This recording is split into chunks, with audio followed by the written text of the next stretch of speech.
한겨레 단독으로 다음 주 14일 우리가 예측한 대로 스픽스에서 어제도 예측했었는데 그대로 할 것 같다는 분위기인가 봐요. 사실 한겨레 단독이라기보다는 한겨레 어제부터 계속 단독. 얘기가 나왔던 네, 거죠. 그쵸. 왜냐하면 통상적으로 네. 헌재에서 중요한 결정을 내릴 때 금요일 날 선고를 많이 했었고요. 윤 대통령 평의 과정이나 이런 것들을 볼 때 예. 금요일이라고 하면 이번 주 금요일하고 다음 주 금요일밖에 없잖아요. 그렇죠. 과거 두 전직 대통령 평이 끝나고 난 다음에 한 2, 3일 정도 예고가 있었고 예. 그리고 2, 3일 정도 전에 예고 언제 선고합니다라고 예고가 됐던 걸 감안해 보면 이번 주에 헌재에서 아무런 발표가 없다고 가정하면 다음 예. 주에 선고가 될 가능성이 높다고 봐야 되겠죠. 예. 그러면 이제 다음 주 금요일이 된다고 하는 걸 대략 예측할 수는 있었던 것 같아요. 뭐 다른 큰 변수가 없는 한 그렇죠. 다음 주 금요일이 선고일이 될 가능성이 매우 높아 보입니다. 선고를 하기 전에 뭐 최상목 씨가 대행이 뭘 마은혁 헌법재판관을 임명할 것 같지는 않은 거죠. 지금은 그냥 개기는 거죠. 그러니까 제가 네. 보기에는 원래 최상목 대행은 임명할 수도 있다는 입장이었던 것 같은데 예. 국무위원들이 엄청나게 세게 압박을 했다는 거예요. 원래 처음에도 3명 다 임명할까 막 네. 하다가 이제 하도 네. 그쪽에서 뭐라 그러니까 2명만 임명인데 그거 가지고도 그때 정진석 실장을 비롯한 국무위원들이 난리를 쳤대잖아요. 그래가지고 그 점에 거의 울다시피. 정진석은 뭐 대통령실 비서실장 국무위원은 아니고 그 사람 그러니까 국무위원 아닌데도 불구하고 직접적으로 그렇게 화를 냈다는 거고 나중에 국무위원 중에 뭐 예를 들면 김문수라든가 뭐 누구라든가 이런 사람들이 막 난리를 쳤다는 거 아니에요. 그래서 그때 울었다는 얘기까지 나왔었잖아요. 최상목이? 네, 최상목이. 그래가지고 뭐 울먹거렸다 뭐 이런 얘기까지 그래가지고 이렇게까지 나를 몰아붙일 줄은 몰랐다. 그때 트라우마가 좀 있었다. 이런 후문이 있어요. 아 그래요? 네, 그래서 그때 가장 강력하게 항의했던 사람이 김문수 장관이잖아요. 그러니까 김문수 장관부터 해가지고 그래서 현실적으로 그때 이 사람이 좀 충격을 먹고 예. 그때 당시에 본인은 어쨌든 경제를 살리기 위해서는 이게 좀 돌아가야 되니까 그 대외적인 그러한 주문도 있었던 걸로 제가 알고 있거든요. 예. 이 전 세계적으로. 그래서 그거에 맞춰가지고 자기는 합리적인 판단을 했다고 생각했는데 예. 국민의힘 측에서 너무 지나치게 압박을 하니 이 사람이 좀 놀랬던 것 같아요. 이 경제관료로서 그냥 좀 약간 우리가 보기엔 정치판에서 막 이렇게 강하게 살아오지 않은 사람으로서. 아니 대통령 권한대행인데 그냥 권한대로 하면 되는 거 아니에요? 그렇지 원래 그러면 되는데 이제 이 사람은 그 권력이 누구부터 나왔냐를 이제 다 따져서 생각했던 것 같죠 아무래도. 그 권력이 집권여당으로부터 나온 게 아니고 국민으로부터 나온 건데. 그렇지. 근데 하여튼 그렇게 잘못 생각했던 것 같고 그래서 이번에도 원래 3월 4일 국무위원들과 회의하기 전까지는 예. 아무래도 헌재에서 그런 결정까지 나왔는데 임명하는 쪽으로 가닥이 잡히지 않겠냐라고 얘기가 또 돌았어요. 그렇죠. 그러다가 국무회의에서 또 하도 강력하게 이제 하니까 그냥 결정을 못 내리고 그냥 이렇게 가는 모양으로 정리가 된 것 같아요. 그러니까 이게 말씀하신 대로 그냥 임명을 하면 됩니다. 그냥 임명하면 되잖아. 그러니까 이게 맞아요. 국무위원들이 뭐라고? 국무위원들이 어떤 헌법적 권한이 여기에 있어? 그러니까 여기에는 이게 아무것도 없잖아요. 그 사람들의 권한은.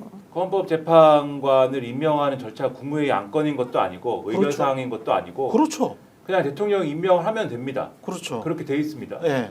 근데 지금 노영희 변호사님 말씀해 주신 대로 지난번에 이제 3명 중에 2명을 임명할 때 그리고 임명을 하고 나서 그리고 국무회의를 열어서 다른 거를 이제 얘기를 하려고 하는데 그 자리에서 국무위원 플러스 국무회의 참관하러 온 사람들까지 다 들고 일어나서 국무회의를 참관하러 온 사람이 나는 이제 안 올 거야 이러고 막 나가버리고 그랬지 않습니까? 그때 그 방송이 관계자가 또 김태규? 네, 그 부위원장이 얼마나 와가지고는 소리를 지르고 막 뭐라 그러고 그래서 본인 장관도 아닌데 판사 출신이라는 아니 걸 그러니까 내세워가지고. 방통위원장이니까 장관 대행으로. 네. 그러니까 사실은 대행이었죠. 권한도 없어요. 권한도 거기 없지. 참석할 수 있는 원래 것도 네. 아니에요. 국무위원도 아닌데 그냥 껴주는 멤버입니다. 방통위원장은 원래가 그렇죠. 그러니까. 원래가 참관으로 껴주는 멤버인데 예. 그 방통위원장도 없어서 부위원장이 대신 온 거잖아요. 그렇죠. 근데 뭐 나는 더 이상 뭐 여기 참석을 할 수가 없습니다. 이러고 나가버리고 이랬는데 오지 마. 어쨌든 그 당시에 그렇게 들고 일어나서 그때 최상목 씨가 그러면 다음부터는 네. 그때 이미 저질러진 일이잖아요. 이미 임명하고 나서 이제 그 다음에 다른 거 이제 국무회의 안건 다루려고 국무회의를 열었는데 그 난리를 치니까 그럼 다음부터는 이런 중요한 권한을 행사를 할 때는 국무위원들의 의견을 수렴해가지고 그러면 내가 결정을 하겠습니다. 이렇게 얘기를 했어요. 그리고 이번에 이제 헌법재판소가 권한쟁의 심판을 청구한 거에 대한 결론을 냈기 때문에 그러면 사실 이 사람은 이제는 권한을 행사해야 될 때가 온 거지 않습니까? 그렇죠. 그리고 일부 보도를 보면은 권한을 행사하는 게 불가피하다라는 입장인 걸로 또 보도가 나왔어요. 그러니까 권한을 행사해야 되니까 사실은 행사를 해야 되겠는데 지난번에 약속한 바가 있으니 권한을 행사할 때는 꼭 국무위원들의 말을 듣겠습니다라고 약속한 바가 있으니 그러니까 비공식적인 간담회를 연 거예요. 국무회의 하기 전에 의견을 들어보겠습니다. 지난번에 얘기한 바도 있으니 근데 그 자리에서 국무위원들이 뭐 헌법재판소 결론이 있으니 깔아뭉갤 수는 없지만 숙고를 더 해야 된다. 한덕수도 돌아올 것이고 한덕수가 돌아온다고 뭐 철석같이 이제 지금 믿고 있으니까 이번 주에 돌아오지 않을까 뭐 이런 생각을 하고 있으니까 한덕수가 돌아오면 모든 게 뒤집힌다고 생각을 합니다. 이 국무위원들은. 예. 그래서 그 돌아오는 바도 있는데 네가 언제까지 대행일 것 같냐 이래 가면서 지금 임명하면 안 돼라고 해서 최상목 씨가 알았습니다라고 한 게 이제 지금의 상황인 거죠. 한덕수가 이번 주에 돌아오지는 아니 못하죠. 저는 한덕수는 못 돌아온다고 봐요. 네. 왜냐하면 이번 주에 당연히 돌아오지도 않지만 예, 이번 주에 일정상 안 돼. 일단. 예, 왜냐하면 평의를 해야 되잖아요. 예. 한덕수에 대해서도. 없어. 근데 지금 일정이 그 없어. 일정이 평의 없고 그다음에 그 대통령 탄핵 결정 내리기 전까지는 헌재는 대통령에 대한 것만 집중한다고 지금 얘기를 나왔고요. 맞아. 그다음에 한덕수에 대해서 만약에 지금 헌법재판소에 올라간 이유가 그 재판관들 임명 안 하고 자기 할 일 안 했다는 거였었잖아요. 그렇지. 근데 지난번에 이 첫 번째는 내란 이제 내란 사실상 그거. 옹호한 거 옹호한 아니냐. 거? 네. 예. 근데 지난번에 이 최상목 대행이 마은혁 재판관 임명 안 한 거가 위헌이라고 8명이 다 만장일치로 그렇지. 의견을 냈는데 그러면 그보다 더 지금 아무것도 안 한 이 부작위를 하고 있는 이 사람을 괜찮다고 해서 돌려보내줄 수는 없죠, 당연히. 그러니까 그 네 번째 조항 때문에 만약에 그 한덕수를 돌려보내면 그러면 한상목이란다. 최상목이 하고 있는 지금 행위가 헌법재판소에 의해서 정당화돼 버리는 거예요. 근데 이 사람들은 예. 대안적 세계에 살고 있지 않습니까? 예. 그치. 지금 무슨 생각을 하고 있냐면 이 세계에 살고 있어요. 이 네, 세계. 완전히 다른 세계에 살고 있잖아요. 무슨 네. 생각을 하고 있냐면 한덕수가 돌아오면 그동안 최상목이 했던 게 다 이제는 다 무효가 된다. 된다고 보는 그래서 2명 임명한 것도 헌법재판관 무효가 된다고 그렇죠. 보는 거예요. 무효라고 주장할 수가 있다. 이렇게 지금 주장을 하고 있습니다. 와. 그게 그러니까 말이 안 그거 기대 되죠. 걸고 지금 하는 거예요. 거꾸로 얘기하면 굉장히 아. 불안한 거예요. 마지막으로 희망을 걸 건 예. 한덕수 복귀와 헌재 재판관 임명 무효. 요거밖에 지금 기대할 게 근데 없다고 보는 한덕수가 거예요. 복귀되면은 최상목이 한 것도 권한대행으로서 그것도 위법한 일을 한 거기 때문에 또는 위헌적인 일을 한 거기 때문에 요게 8대 0이 아니고 요거 다시 해야 돼. 그러니까 왜냐하면 뭐 이런 논리구나. 한덕수가 복귀한다는 뜻은 네. 한덕수 탄핵 요건과 관련해서 예. 탄핵이 부적절했다고 하는 탄핵 소추가 국회에서 그 탄핵 소추 사유가 부적절했다는 거 하나하고 또 하나는 국회 과반수 찬성이냐 아니면 200명 찬성이냐 이 부분도 걸려 있단 말이에요. 근데 만약에 과반수 찬성으로 의결했다고 하는 게 무효라고 판단이 되면 위헌이라고 판단이 되면 한덕수가 했어야 할 자리 그러니까 역할을 했었어야 되는데 못했다는 얘기가 되는 거잖아요. 그렇죠. 근데 그 사이에 최상목 권한대행도 권한대행 자격이 없다는 판단이 자동으로 따르게 된다는 거고 최상목이가 결정한 헌법재판관 임명도 자동으로 무효가 된다. 이런 논리로 연결되는 거예요. 징글징글하다. 그러니까 이런 이제 기대를 하고 있는 건데 왜냐하면 야. 제가 거꾸로 말씀드린다고 한 이유가 자기들도 다 알아. 멀쩡한 상식 갖고 있는데 모르겠어. 윤석열은 돌아올 수가 없어. 탄핵이야 그냥 무조건. 그렇기 때문에 그걸 판을 뒤집을 방법은 이거밖에 없으니 계속 한덕수 국무총리 빨리 탄핵 소추를 의결해야 된다고 탄핵 선고 결과 빨리 내야 된다고 얘기를 하는데요. 헌법재판소에서 일단은 17일까지 다른 일정 잡지 않았다고 얘기하는데 그거는 어떤 거는 안 하고 어떤 건 하겠다는 뜻은 아니잖아요. 암묵적으로 윤석열 탄핵 평의에 집중하겠다. 요 뜻으로 그렇지. 해석되는 거니까 예. 오늘 조선일보도 얘기하는 것처럼 한덕수 건 이거 뭐 별로 복잡한 거 아니고 변론도 한 번으로 딱 끝났으니 평의 한 두세 번만 열면 바로 결정하는 거다. 요거 빨리 집어넣어라 중간에다가. 집어넣으면 한덕수 평의가 들어가면 판을 뒤집을 수 있고 한덕수 평의 들어가면 윤석열 탄핵 선고도 늦어질 거다. 이렇게 기대를 하고 있는 거예요. 그리고 이제 한덕수 거를 하면 어쨌든 간에 지난번에 한덕수 한 번밖에 안 했고 결론을 또 태도가 마치 엄청나게 또 이렇게 고분고분하게 뭔가 좀 협조적인 것처럼 비춰졌잖아요. 예, 예. 그러니까 그런 모습을 보면은 한덕수에 대해서 뭔가 좀 우호적인 판결을 내려줄 것이다, 결정을 내려줄 것이다, 이제 이렇게 생각하는 부분들이 있고, 예.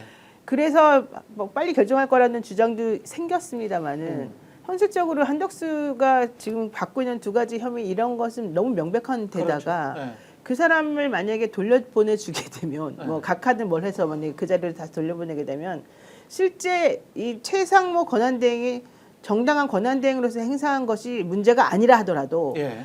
분명히 이들은 그걸 가지고서 이렇게 아까 그 김성환 평론가 말한 것처럼 또 우길 트집을 거야. 잡고 우기고 막 시끄럽게 네. 할 거잖아요. 우길 거거든. 그럼 헌재가 그거를 용인할 수 있겠느냐 이거예요. 그렇죠. 그러니까 현실적으로는 최상목 권한대행이 만약에 한덕수 탄핵이 잘못됐다 하더라도 최상목 권한대행이 자신의 권한대행 입장에서 그 일을 한 것이 다 무효가 될 수는 없어요. 예. 왜냐하면 올바른 상황에서 올바른 행동을 했다고 치면은 예. 그렇기 때문에 만약에 그런 것으로 예를 들면 한덕수는 돌아가더라도 최상목이 한 건 다 오케이라고 하면 또 그거 가지고 난리를 칠 건데 이게 뻔한 상황에서 헌법재판소 재판관들이 바보도 아니고 그 혼란을 다시 야기시키면서 대통령에 대한 것까지 같이 끌어안고 살 수는 없어요, 이 사람들이. 그렇죠. 그러니까 사실은 아무 상관이 없는 것들인데. 아무 상관이 없죠. 사실. 예, 그런데도 이제 이렇게 부안대동 시키고 자꾸 뭔가 있는 것처럼 만들어내고 이러는 거죠. 그러니까 최상목 권한대행은 네. 굉장히 비겁한 사람이에요. 진짜 비겁. 우리가 이제 미르재단 얘기하잖아요. 예. 박근혜 정부 시절에 경제수석이었잖아요. 그러니까 미르재단 그 회의 열 때 그걸 주관한 사람이에요. 그러니까 대기업 관계자들 모아놓고 얼마씩 돈 낼 거야 이거 얘기했던 사람이란 그렇지. 말이에요. 그러니까 사실은 당시 처벌이 됐어야 돼. 그렇지. 근데 자기가 한 걸 다 실토하고 난 다음에 처벌 빠져나갔지 자기가. 그러니까 윤석열이 봐줬으니까. 그리고 빠져나간 사람이란 말이에요. 그러니까 자기가 어떻게 살아야 된다고 하는 그런 생각이 굉장히 강한 사람이에요. 예. 근데 내가 지금 권한대행은 뭐 대통령으로서 쭉 하는 것도 아닌데 보수 진영으로부터 완전히 진짜 비난만 받게 된단 말이에요. 책임져야 되는 위치가 돼버렸던 거죠. 근데 그 부분에 대해서 나 책임지기 싫어라고 하면서 자꾸 빠져나가는 거야. 온갖 핑계 대면서 자기 머릿속으로는 지난번 2명 재판관 임명한 것처럼 이거는 어쩔 수 없이 임명해야 해. 기재부 공무원 쭉 해왔던 사람이 왜 그걸 모르겠어요. 알고 있지만 나는 그래도 책임지는 건 안 할 거야. 이렇게 하면서 지금 미루는 거지. 그래서 그때 그 사람이 칭찬받을 줄 알았어요. 왜냐면 원래는 3명 다 임명하는 게 맞다고 생각하고 있었거든요. 내가 알기로는. 그런데 이게 그렇게 가면 국민의힘에서 난리가 날 것 같거든. 그리고 대통령 자기를 살려준 대통령에게 사실 어떻게 될지 모르잖아요. 그렇죠. 그러니까 그 책임을 지기 싫으니까 자기 딴에는 머리를 쓴답시고 두 명. 아주 절묘하고 교묘하게 줄타기를 해서 이 사람 한 명씩 그것도 아주 정계선보다 마은혁이 좀 더 저쪽인 것 같으니까 그냥 정계선 임명. 근데 이렇게 자기는 해서 야 그래도 너 진짜 묘안을 잘 짜냈다 이렇게 칭찬받을 줄 알았던 것 같아요. 특히 정진석 실장으로부터. 왜냐하면 정진석 실장은 윤석열 대통령의 입이라고 생각했기 때문에. 근데 정진석 실장이 막 난리치면서 나 사표 낸다. 네가 다 책임져라. 네가 알아서 다 해라. 그때 막 사표 쓴다 그러고 맞아요, 막 맞아요. 신경질 내고 그랬었잖아요. 받아줘야지. 근데 이 사람이 그걸 너무 놀랬던 거예요. 나 아. 칭찬받을 줄 알았는데 이렇게까지 나 혼날 줄 몰랐다. 예. 그런데 국무위원들 중에 그 험악한 사람들이 나타나가지고 예. 그때 김태기가 얼마나 난리쳤는지 아실 거예요. 그때 김문수, 김태기 둘이서 아주 정말 쌍으로 난리쳤는데 이 사람이 거기 완전히 질려버린 거죠. 그 당시에. 그리고 그 이후부터는 그냥 알았어. 니네가 시킨 대로 할게. 너네들의 이 심기를 절대 거스르지 않을게. 이 행동으로 간 거라고 저는 봐요. 딱 기재공무원 출신인 거예요. 야, 이게 그러니까 마피아들, 아니 국민에게 모피아의 책임진다는 딱 그 생각이 하나도 없구나. 그쵸. 그치? 자기가 모피아의 지금. 전형인 거지. 그 안에서 나는 누릴 거는 누리되 책임은 안 질 거야. 이 딱 중요한 특성 중에 하나거든요. 그러니까 보수진영 국민의힘에서 막 반발하고 있으니까 거기서 절묘하게 중간에 그냥 타고 또 슬쩍슬쩍 담을 뭐 걸어가듯이 타고 가는 거야 지금. 예. 그리고 나 아무 책임 없어 이렇게 얘기하려고 하는 거죠.